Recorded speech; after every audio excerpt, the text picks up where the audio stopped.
할렐루야. 오늘 본 말씀을 놓고 하나님 나라의 우선순위란 제목으로 말씀 전하도록 하겠습니다. 누구나 다 멋진 인생을 살고 싶으시죠? 여러분도 그렇습니까? 멋진 인생을 살기 위해서는 멋진 선택들을 하면서 살아갈 때 훨씬 그 인생에 가깝게 나아갈 수 있지 않겠습니까? 이 시간 여러분에게 여러 선택지들이 있었을 텐데 다른컨대 오늘 이 자리, 이 수요예배 자리에 오셔서 말씀 듣고 찬양하고 기도하는 것이 오늘 이 시간 최고의 선택인 줄 믿습니다. 우리 방송실 제가 부탁드렸던 3개 단어 좀 띄워주시면 감사하겠습니다. 어떤 사람이 이런 이야기를 했습니다. Life is C라고 하더라고요. 인생은 C다 라고 했는데 여기서 말하는 C가 뭘까요? 이제 초이스가 되겠죠. 인생은 선택이다 라고 이런 말씀을 했었습니다. 예전에 장폴 사르트르라는 철학가가 이런 말을 했다라고 제가 알고 있었는데 팩트 체크를 한다고 인공지능에 물어보니까 아니라더라고요. 정확하게 그런 이야기를 한 적이 없다 라고 해서 누가 말했는지 모르겠지만 참 인생을 정확하게 잘 말하고 있는 것 같습니다. 인생은 Life is C, between B and D, 그죠? B와 D 사이에 있는 C다. B는 뭡니까?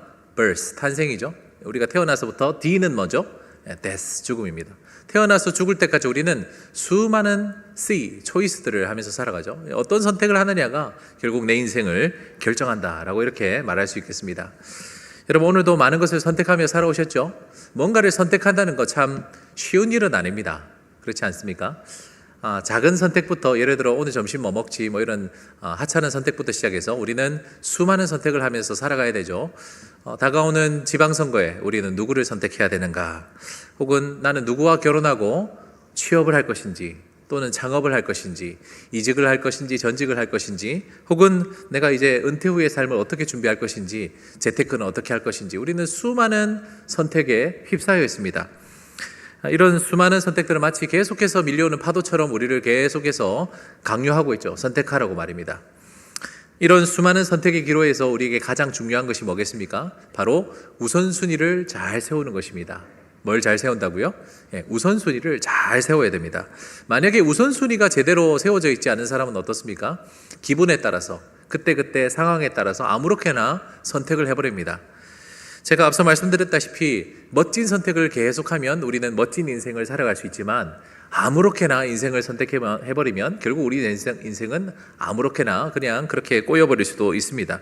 우리에게 필요한 것은 멋진 인생을 위해서 멋진 선택을 하기 위한 훌륭하고 선명하고 분명한 우선순위가 되어야 될 것입니다. 오늘 본문에 등장하는 이 한 서기관도 이 우선순위 문제로 고민을 깊이 하고 있었습니다. 서기관이 하는 일이 무엇일까요? 서기관, 여러 일을 할 수 있겠지만 가장 중요한 일은 성경을 베껴서 쓰는 일을 많이 했었습니다. 그때 당시는 구텐베르크가 아직 활자를 발명하기 한참 더 전의 일이기 때문에 성경을 우리가 얻기 위해서는 이 서기관들이 아주 정성스럽게 손수 두루마기에다가 이렇게 글을 다 옮겨 썼어야 됐습니다. 얼마나 꼼꼼하게 성경을 옮겨 썼는지 주님이라는 말이 나오면은 붓을 바꿔서 썼대요. 새 붓으로 바꿔서 이렇게 쓸 정도로 굉장히 꼼꼼하게 이렇게 성경을 필사했다고 합니다. 우스갯소리입니다만 성경에 하나님 나의 하나님 하면 붓을 3번 바꿔 써야 됐겠죠. 그만큼 서기관은 열심히 성경을 썼고 그만큼 하나님의 말씀에 율법에 익숙한 사람들이었습니다. 그런데 문제는 그들이 율법을 잘 알지만 율법이 너무 많다는 거예요. 율법이 얼마나 많은지 어떤 사람이 정리를 했습니다. 구약 성경 이 토라라고 하죠. 모세오경에 보면 총 613가지나 되는 어마어마한 율법들이 쫙 리스트로 이렇게 나온다라고 말하고 있습니다. 하라는 것 248개, 하지 말라는 것 365개, 그래서 총 합이 613가지나 되는 어마어마한 율법들이 있었다는 겁니다. 그때 당시에 이 율법들을 놓고 서기관을 비롯해서 많은 종교 지도자들은 어떤 율법이 더 우선순위에 있나, 어떤 율법이 더 중요한가라면서 옥신각신 논쟁을 많이 했었습니다.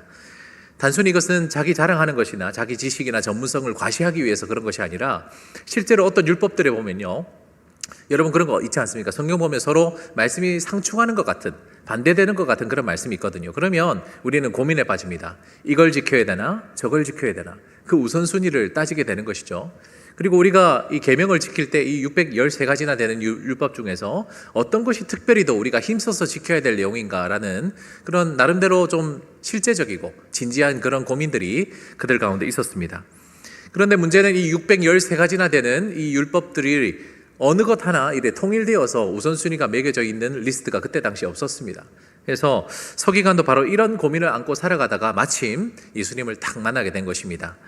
오늘 우리가 읽은 본문이 포함된 마가복음 12장에는 예수님이 여러 논쟁에 휩싸이셨습니다.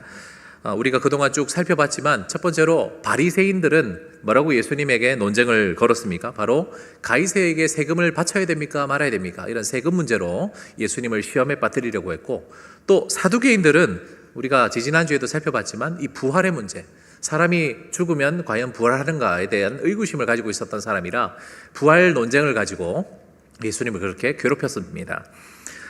예수님은 지난 몇 주에 살펴봤듯이 이 모든 논쟁에 있어서 멋지게 대답을 잘 해내셨죠. 그 모습을 쭉 지켜본 서기관, 어떤 마음이었을까요? 방송실 28절 말씀 한번 띄워주시면 감사하겠습니다. 제가 한번 읽어드리겠습니다.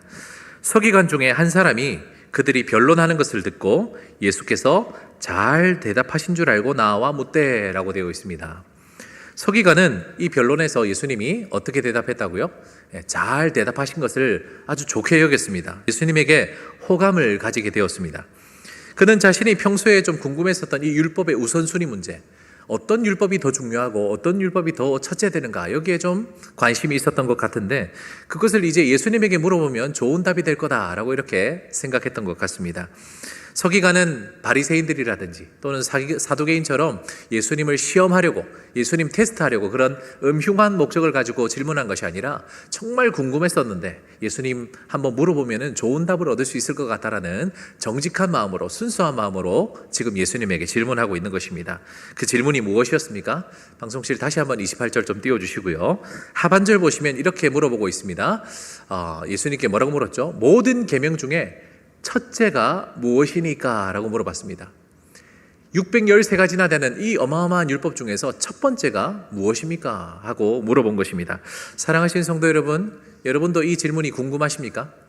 혹시 아무도 궁금하지 않은데 제가 괜히 궁금하라고 강요하는 것 같습니까? 나는 별로 궁금하지 않은데 하시는 분도 아마 계실 수 있을지 모르겠지만 사실 이 질문은 우리에게 굉장히 중요한 질문입니다. 요한복음 14장 21절 말씀 준비됐으면 한번 띄워주시고요. 우리 같이 한번 읽어보겠습니다. 시작.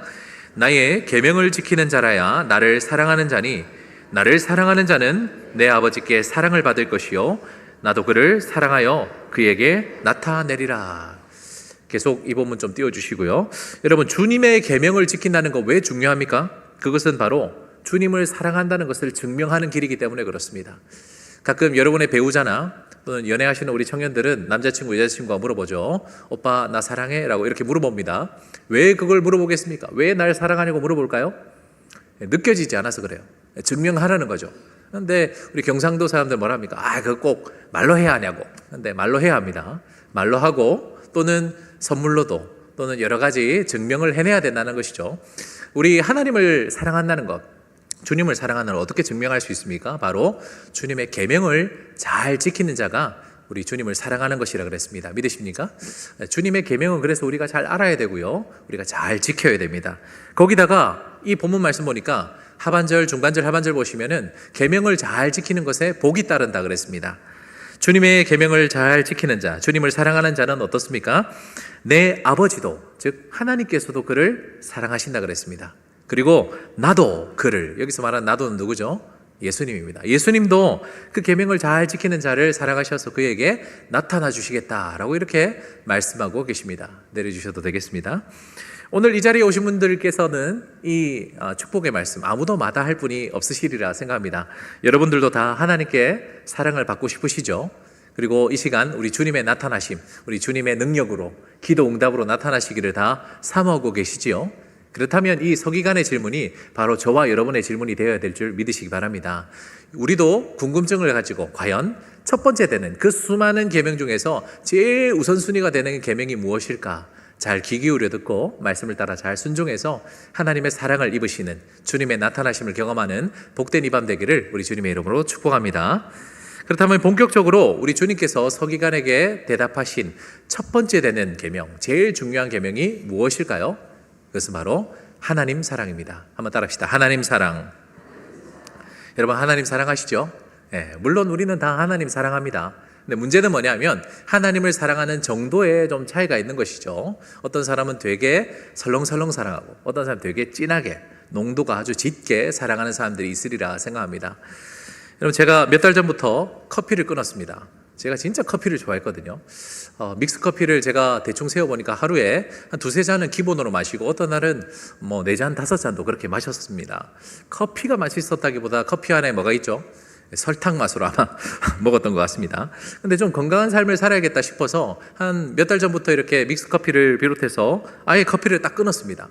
처음에는 되게 힘들었는데 요즘은 좀 참을만 합니다. 괜찮은 것 같습니다. 여러분, 어떻게 좀 전에보다 건강해 보이는지 모르겠습니다. 네, 저만의 착각인가요? 한창 믹스커피 제가 마실 때는 제가 원하는 농도가 있었습니다. 저는 좀 진한 커피를 좋아했습니다. 네, 그래서 아메리카노도 투샷으로 꼭 이렇게 주문해서 좀 진하게 먹는 걸 좋아했습니다. 굉장히 진한 남자입니다. 네, 그래서 종이컵 기준으로 보면 종이컵도 어떤 분들은 멀겋게 뭐 가득 채워서 이렇게 맛도 없게 그래 드시는 분이 있는데 저는 그렇게 하면 못 먹겠더라고요. 건강 때문에 그러시겠지만 저는 종이컵이 있으면 종이컵의 절반보다 좀 작게, 그래서 굉장히 진하게 그렇게 타 먹었습니다. 어떤 날은 좀 기분 좋으면 2개씩도 까먹기도 하고요. 그래서 좀 말하다 보니까 갑자기 커피가 확 땡기네요. 중요한 것은 제가 지금 말하려는 것은 농도입니다. 농도. 우리 하나님은 싱거운 사랑 말고 굉장히 진한 사랑을 원하시는 것 같습니다. 오늘 4가지의 기준을 알려주고 계신데요. 방송실 4가지 단어 한번 띄워주시면 감사하겠습니다. 여러분 많이 보셨지만 하나님을 어떻게 사랑해야 되는지 뭐 순서도 헷갈리고 내용도 헷갈리실 수 있죠. 오늘 제가 평생 잊어버리지 않도록 제가 모션을 하나 준비해왔습니다. 어린아이 같은 마음으로 순종하는 마음으로 한번 따라해 주시면 좋겠습니다. 저 혼자 하면 부끄럽잖아요, 그죠? 한번 따라해 보실까요? 마음을 다하고, 목숨을 다하고, 뜻을 다하고, 힘을 다하여. 하실 수 있겠습니까? 다시 한번. 마음을 다하고, 목숨을 다하고, 뜻을 다하고, 힘을 다하여 우리 하나님을 사랑할 수 있기를 주님의 이름으로 축복합니다. 간단하게 살펴보면 첫 번째로 마음을 다한다. 이게 무슨 말일까요? 마음을 다하여 사랑하라는 말은 사람들 중에는 마음을 다하지 않고 설렁설렁 하나님을 사랑하는 사람도 있다는 말입니다. 이 마음에 해당하는 말, 제가 원어를 찾아보니까 카르디아라고 되어 있더라고요. 카르디아. 카르디아라는 말은 중심이라는 뜻이 있습니다. 그러니까 우리 하나님을 중심에, 센터에 모시고 사랑해야지 저 백그라운드에 놓고 배경에 놓고 설렁설렁 사랑해서는 안 된다는 것이죠. 우리 주님이 기뻐하시는 것은 우리 하나님이 중심에 서 있는 겁니다. 내려주셔도 되겠습니다. 여러분, 만약에 여러분들이 배우자와 또는 여자친구, 남자친구와 함께 데이트를 나갔다 칩시다. 서로 이렇게 마주 앉아서 맛있는 차를 한 잔 시켜놓고 대화를 해야 되는데 이 어떤 남자가 계속해서 핸드폰만 보고 있는 거예요. 핸드폰만 계속 보고 뭘 하지 않습니까? 집중을 하지 않는 거예요. 상대편에게 집중하지 않고 뭐 내가 좀 이야기를 하면 그래 맞아 알았어 해 이렇게 하면 얼마나 화가 나겠습니까? 그죠? 여러분, 배우자가 친구가 이렇게 나에게 집중하지 않고 카르디아, 중심을 놓지 않고 설렁설렁 대충대충 전하는 것도 대하는 것도 얼마나 속상하고 화가 나는데 우리 하나님은 여러분을 얼마나 중요하게 여긴지 아시죠? 여러분이 얼마나 중요한지 하나밖에 없는 독생자 예수님까지 내어주실 정도로 우리를 귀하게 생각하셨는데 이 자리에 우리 하나님 앞에 앉아서 설렁설렁 그냥 눈만 뜨고 있고 앞만 쳐다보고 있고 마음속으로 카르디아, 중심에 하나님을 모시지 않고 대충 집중하지 않고 보낸다면 우리 하나님 얼마나 서운하시겠습니까? 사랑하신 성도 여러분, 우리 주님께 마음을 다하여 사랑할 수 있기를 주님의 이름으로 축복합니다. 두 번째로 뭘 다한다고요? 마음을 다하고 그다음 뭐죠? 목숨을 다하라 그랬습니다. 목숨을 다하라는 말은 무슨 뜻일까요? 정말 우리 하나님이 우리의 목숨을 원하십니까? 우리 하나님은 사실 우리의 목숨을 원하시는 분은 아니에요. 우리 목숨이 너무 귀하기 때문에 어땠습니까? 우리를 살리려고 자신이 직접 하나밖에 없는 독생자까지 내어주신 그런 분 아니십니까? 우리가 이 목숨을 아끼지 않고 사랑한다는 것은 다름 아니라 우리의 가장 귀한 것을 하나님께 올려드리겠다라는 그런 자세를 말하는 것입니다. 우리는 하나님 사랑할 때 우리가 얼마나 큰 사랑을 먼저 받았는지를 잊어서는 안 되겠죠. 우리가 받은 사랑이 어떤 사랑입니까? 바로 생명과 바꾼 사랑입니다. 믿으십니까?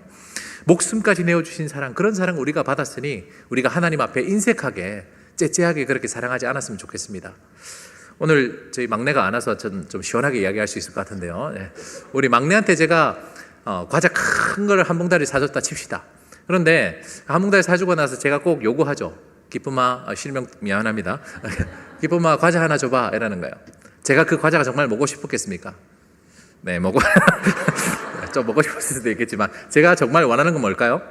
그 반응이 궁금한 거예요. 내가 이거 한 봉지나 사줬는데, 그죠? 하나 주면 그렇게 좋습니다. 근데 싫어! 그러면서 아니, 아빠가 사 먹어. 이렇게 하면 서운한 거죠. 그죠? 우리 하나님께서 우리에게 주신 사랑이 어떤 사랑이라고요? 생명과 바꾼 사랑입니다. 목숨을 주신 사랑이죠. 근데 우리는 어떻습니까? 우리는 종종 주님 앞에 참 인색하게 사랑을 표현할 때가 있습니다. 시간이 좀 남으면 사랑할게요. 요즘 좀 바쁜데 조금 좀 한가해지면 사랑할게요. 저 요새 좀 힘이 많이 부족한데, 건강이 연약한데 좀 나중에 좀 괜찮아지면 그때 사랑할게요 라면서 자꾸 미루고, 우리 주님 앞에 사랑을 참 인색하게 표현할 때가 있죠. 사랑하신 성도 여러분, 우리가 받은 생명과 바꾼 그 사랑, 목숨을 주신 그 사랑을 꼭 기억하면서 우리 주님께 정말 최선의 것을, 제일 좋은 것을 드릴 수 있는 그런 마음으로 살아갈 수 있기를 주님의 이름으로 축복합니다. 자, 마음을 다하고 뭐죠? 목숨을 다하고, 그 다음 뭡니까? 뜻을 다하여라 했습니다. 뜻을 다한다는 게 무슨 말일까? 제가 처음에 이해가 잘 안 되더라고요. 근데 원어를 찾아보니까 뜻이라는 단어가 디아노이아라고 되어 있는데, 그것은 우리 생각을 말하는 거예요. 생각을 다해서, 지성을 다해서 하나님을 사랑하라라고 이렇게 말하고 있습니다. 우리는 종종 하나님을 사랑합니다라고 이렇게 말해놓고, 하나님 생각보다 하나님 생각을 다해서 이렇게 사랑하는 것이 아니라 내 생각을 따라서 적절히 이렇게 타협할 때가 참 많은 것 같습니다. 성경에 분명히 하나님이 주신 명령이 있는데, 하나님이 하라고 하신 이런 계명들이 있는데, 계산기 두드려 보더니 이거 손해다 싶으면 어떻게 합니까? 적절히 타협을 하죠. 그리고 하나님 앞에 살짝 불순종하기도 하는 것 같습니다. 그러나 하나님이 기대하시는 사랑은 어떤 사랑입니까? 계산하는 사랑, 내 이성과 내 생각을 주장하는 사랑이 아니라 하나님의 생각이 옳습니다. 하나님의 뜻이 옳습니다. 하나님께 나의 지성을 내려놓고 온전히 하나님의 뜻을 따라 순종하는 그런 삶을 우리 주님이 기대하시는 줄 믿습니다. 마지막 사랑은 어떤 사랑이라 했죠? 자, 한번 따라합시다. 마음을 다하고, 목숨을 다하고, 뜻을 다하고, 마지막 뭡니까? 힘을 다하여. 힘을 다하라고 이렇게 말씀하셨는데요. 힘을 다한다는 게 무슨 뜻일까? 이것은 바로 적당히 하다가 포기하지 않는 것을 말합니다. 포기하지 말고 끝까지 하는 것을 힘을 다한 사랑이라 할 수 있겠습니다. 우리는 종종 살다 보면 할 만큼 했다라고 포기할 때가 있습니다. 할 만큼 했다고 말이죠.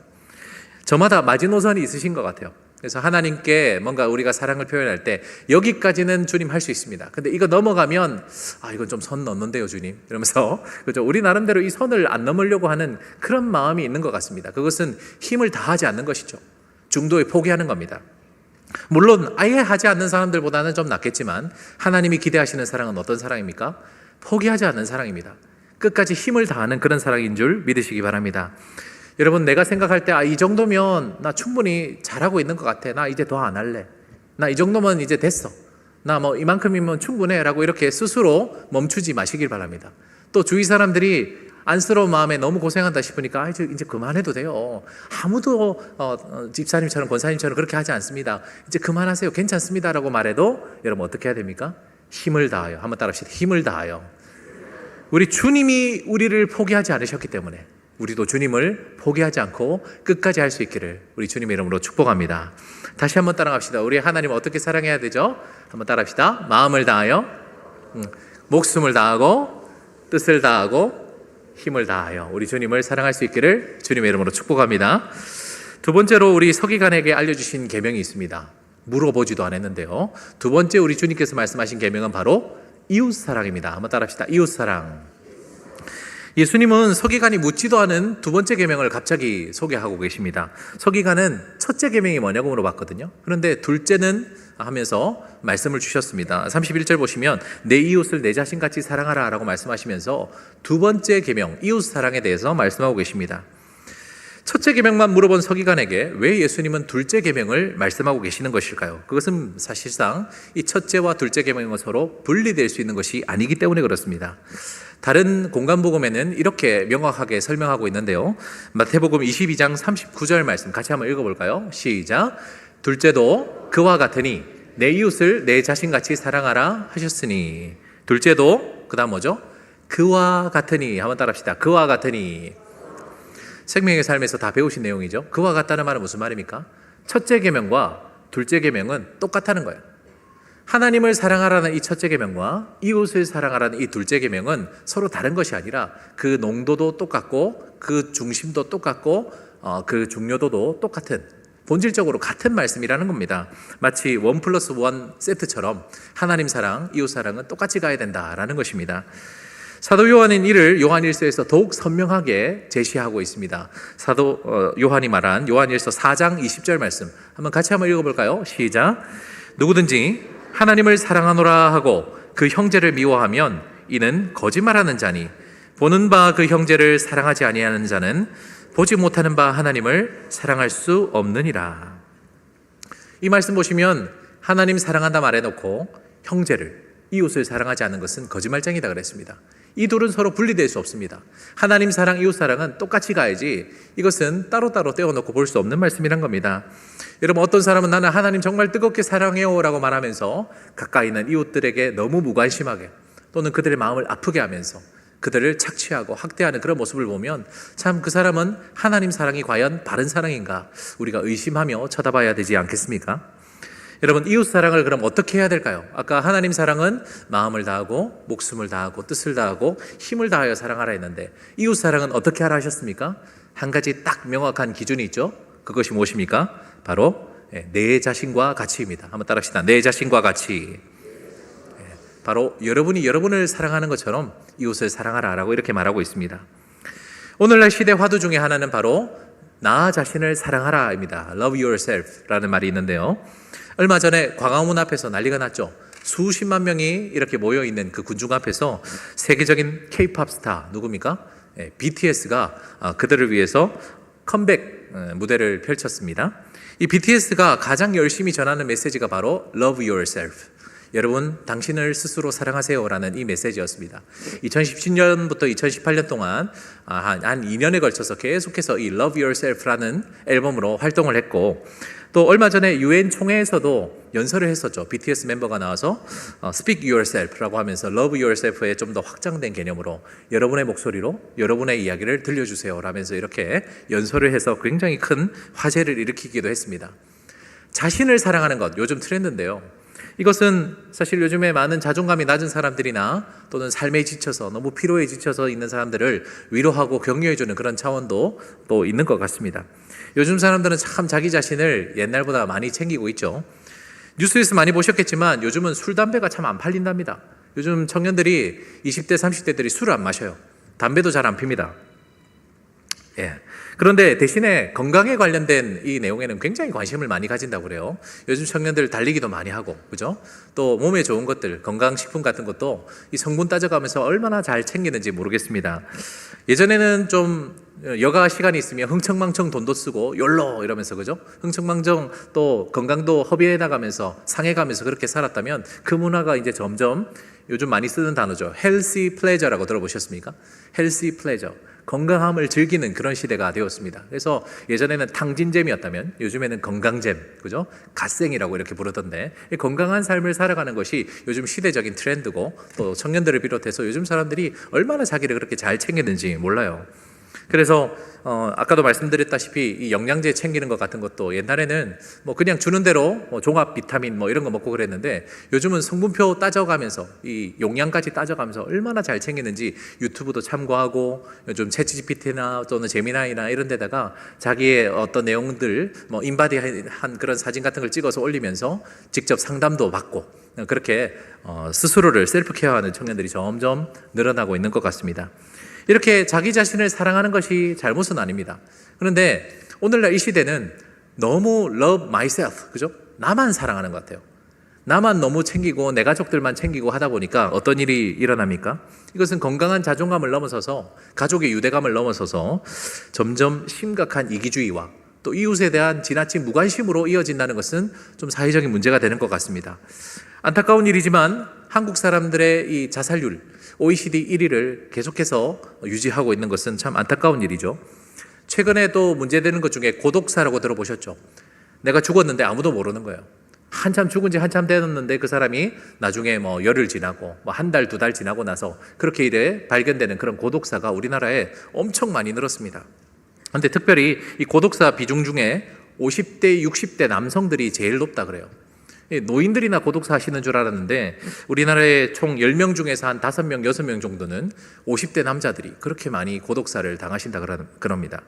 한때 사회를 이끌어가던 사회의 인싸들, 소위 말하는 세상을 이끌어 나가던 이 중년층이 점점 고독사에 시달린다라는 것은 참으로 이 심각한 사회적 문제가 지금 대두되고 있다라는 것을 볼 수 있습니다. 사랑하신 성도 여러분, 우리가 나 자신을 사랑하고 내 몸, 내 마음 챙기는 것도 참 중요하겠지만 그 가운데 조금만 더 그 관심을 내 주위에 연약한 사람들에게 좀 더 미칠 수 있다면 이런 자살률도 낮아지고 고독사도 방지하지 않을 수 있지 않을까 하는 그런 생각을 하게 됩니다. 올해 우리 교회의 표어가 뭐죠? 연약한 자의 손을 잡아주신 예수님처럼입니다. 우리는 올 한 해 남은 한 해 동안 나 자신과 같이 내 주위에 있는 연약한 자들 잘 돌아보시면서 그들의 손을 잘 잡아줄 수 있는 그 이웃사랑에 좀 더 우리의 무게중심을 실어서 우리 주님께서 제일 중요한 계명이라 하셨잖아요. 하나님 사랑만큼 똑같이 중요한 말씀이라 하셨잖아요. 연약한 자의 손을 잘 잡아주는 우리 구미남교회 성도님들 다 되시기를 주님의 이름으로 축복합니다. 오늘 본문 통해서 마지막으로 주시는 교훈이 하나 더 있습니다. 그것은 뭐냐면 아는 것으로 충분하지 않다는 것입니다. 한번 따라합시다. 아는 것으로 충분하지 않습니다. 오늘 예수님께서 서기관에게 두 가지 말씀하셨죠. 하나님 사랑하고 이웃 사랑해야 된다라고 하니까 서기관이 되게 기분이 좋았던 것 같습니다. 왜냐하면 자기가 평소에 생각했던 거랑 딱 맞았거든요. 그래서 예수님 정말 맞습니다. 하나님 사랑하고 이웃 사랑해야 됩니다. 예수님 말씀 참으로 옳습니다 라고 이렇게 이야기하자 예수님께서 뭐라고 말씀하셨습니까? 오늘 마지막 본문 34절 한번 띄워주시겠습니까? 34절 같이 읽겠습니다. 시작. 예수께서 그가 지혜 있게 대답함을 보시고 이르시되 내가 하나님의 나라에서 멀지 않도다 하시니 그 후에 감히 묻는 자가 없더라. 예수님께서 서기관을 칭찬하신 것 같긴 한데 뭐라고 칭찬하셨죠? 네가 하나님의 나라에서 멀지 않도다. 좀 알쏭달쏭한 표현입니다. 분명히 칭찬 같긴 한데 개운하지는 않습니다. 왜냐하면 네가 천국에 있다 또는 너는 정말 천국 백성답구나, 너는 장차 천국에 확실하게 들어갈 것이다가 아니라 천국이 멀지 않다, 하나님의 나라가 너에게 멀지 않다라고 애매하게 말씀하셨기 때문에 그렇습니다. 오히려 서기관은 이 말씀을 듣고 뜨끔했을지도 모르겠습니다. 여러분, 왜냐하면 멀지 않다라는 말이 사실 무슨 뜻입니까? 아직 그 나라에 쑥 들어가지 못했다는 거예요. 그 나라에 가깝게는 가고 있지만 아직 도착하지 않았다는 말이죠. 그리고 자칫 잘못하면 가까이 왔다가 다시 멀어질 수도 있다는 그런 말입니다. 왜 예수님께서는 이렇게 말씀하셨을까요? 서기관이 답을 잘했잖아요. 예수님이 하신 말씀에 동의하고 잘 요약해서 지혜롭게 대답도 했잖아요. 그런데 왜 예수님은 이렇게 애매하게 칭찬을 하고 계시는 겁니까? 왜냐하면 서기관은 아는 것은 확실한데 그것을 아직 살아내지 않았기 때문에 그렇습니다. 아는 것과 사는 것은 전혀 다른 문제거든요. 여러분, 서기관이 예수님의 말씀을 깊이 공감하는 것 잘했습니다. 잘 이해하고 지혜롭게 답변하는 것도 참 잘했어요. 그런데 문제는 그 깨달음이 실제의 삶으로 이어지지 않았기 때문에 예수님은 하나님 나라를 아직 그에게 완벽하게 보증하지는 않으셨습니다. 사랑하신 성도 여러분, 우리는 예수님의 설교 중에서 제일 유명한 설교가 뭡니까? 산상보훈이죠. 마태복음 5장, 6장, 7장에 있는 산상보훈 말씀을 기억합니다. 예수님이 수많은 말씀을 들려주셨거든요. 그런데 이 결론에 해당하는 부분, 마태복음 7장 24절에서 27절에 보면 마지막으로 결론으로 예수님께서 한 비유를 들려주셨는데 나중에 부를 찬양의 가사기도 합니다. 그런데 이 결론에 무슨 비유가 나왔는지 혹시 기억나십니까?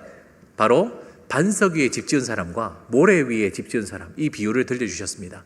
반석 위에 집 지은 자는 어떤 사람을 반석 위에 지었다 그랬습니까? 하나님 말씀을 듣고 이 설교 말씀을 잘 듣고 잘 지키는 자는 마치 반석 위에 집 지은 자와 같다. 그래서 비가 내리고 창수가 나고 바람이 불어쳐도 그는 무너지지 않는다. 그런데 반대로 말씀을 다 들었는데 행하지 않는 자는 마치 모래 위에 지은 집과 같다. 그래서 비가 내리고 창수가 나고 바람이 불면 무너져, 그 무너짐이 심하니라 하면서 설교를 마치셨어요. 사랑하시는 성도 여러분, 오늘 설교 잘 집중해서 들으셨습니까? 앞에서 보니까 아무도 조시는 분이 없네요. 감사합니다. 잘 듣고 잘 이해하셨죠? 그러면 이제 여러분에게 하나님 나라가 멀지 않았습니다. 그런데 우리는 하나님 나라에 멀지 않은 것으로 만족해서는 안 되겠죠? 그 나라에 쑥 들어가야 됩니다. 그렇죠? 여러분, 하나님 나라에 쑥 들어가시길 바랍니다. 어떻게 그렇게 할 수 있습니까? 우리는 이제 이 자리를 곧 떠나서 삶의 자리로 가실 건데요. 오늘 말씀 참 좋았어 하고 끝내면 거기서 멈추는 겁니다. 하나님 나라에 쑥 들어가시려면 어떻게 해야 되죠? 그 말씀을 따라 살아가는 것 줄 믿으시기 바랍니다. 주님이 우리에게 주신 소중한 이 제일 우선되는 첫째 되는 계명, 하나님 사랑, 이웃 사랑을 우리가 이제 머리로만 아는 것이 아니라, 이해만 하는 것이 아니라, 모션만 따라하는 것이 아니라 그 말씀을 따라서 살아낼 수 있는 우리 복된 우리 구미남교회 성도님들 다 되시기를 주님의 이름으로 축원합니다. 먼저 하나님을 진하게 사랑합시다. 아멘이시죠? 우리 마지막으로 한번 따라할 거 같이 해볼까요? 마음을 다하고 시작. 마음을 다하고 목숨을 다하고 뜻을 다하고 힘을 다하여 우리 주님을 사랑할 수 있기를 바랍니다. 둘째는 이와 같으니 내 이웃을 뭐와 같이 사랑하라 그랬습니까?